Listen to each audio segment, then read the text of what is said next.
Railway recruitment போர்டில் conduct பண்ணுற junior engineer இந்த எக்ஸாம் பொறுத்தவரையும் இன்ஜினியரிங் முடிச்சவங்க ட்ரை பண்ணலாமா? முக்கியமான ட்ரிபிளி படிச்சிருக்கேன், இசி படிச்சிருக்கேன், சிஎஸ்சி படிச்சிருக்கேன், நான் ட்ரை பண்ணலாமா அப்படின்னு நிறைய ஸ்டூடெண்ட்ஸ் வந்து கேட்குறாங்க.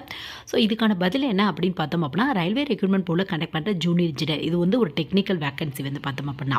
ஸோ இதை பொறுத்தவரையும் மேக்ஸிமம் டிப்ளமோ ஹோல்டர்ஸ் தான் இம்பார்ட்டன்ட் வந்து அதிகமாக வந்து கொடுக்குறாங்க உங்களுக்கு. ஸோ இன்ஜினியரிங் முடிச்சிருக்கீங்க அப்படின்னா இன்ஜினியரிங்கில் முக்கியமாக சிஎஸ்சி ஐடி முடித்தவங்க இது ரெலவெண்ட்டான போஸ்டிங் வந்து ட்ரை பண்ணி பார்க்கலாம்.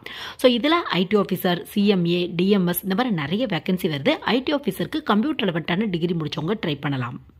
ஸோ நீங்கள் பிஏ பிடெக்கில் வந்து பார்த்தோம் அப்படின்னா சிஎஸ்சி இல்லைனா ஐடி முடிச்சிருக்கீங்க அப்படின்னா இந்த போஸ்டிங் வந்து ட்ரை பண்ணி பார்க்கலாம். பட் வேகன்சி ஐடி ஆஃபீஸருக்கு கொஞ்சம் கம்மியாக தான் இருக்கும். மற்ற இன்ஜினியரிங் ஸ்ட்ரீம் எடுத்தவங்களுக்கு மோஸ்ட்லி ரயில்வே ரெக்ரூட்மெண்ட் போர்டில் ஜூனியர் இன்ஜினியருக்கு கீழே வேகன்சி இருக்காது. சப்போஸ் நீங்கள் டிப்ளமோ முடிச்சுட்டு இன்ஜினியரிங் படிச்சிருக்கீங்க அப்படின்னா அந்த டிப்ளமோ பேஸில் வந்து பார்த்தோம் அப்படின்னா ஜூனியர் இன்ஜினியருக்கான vacancy, DMS depot material superintendent இந்த மாதிரியான வேகன்சி வந்து நீங்கள் ட்ரை பண்ணி பார்க்கலாம்.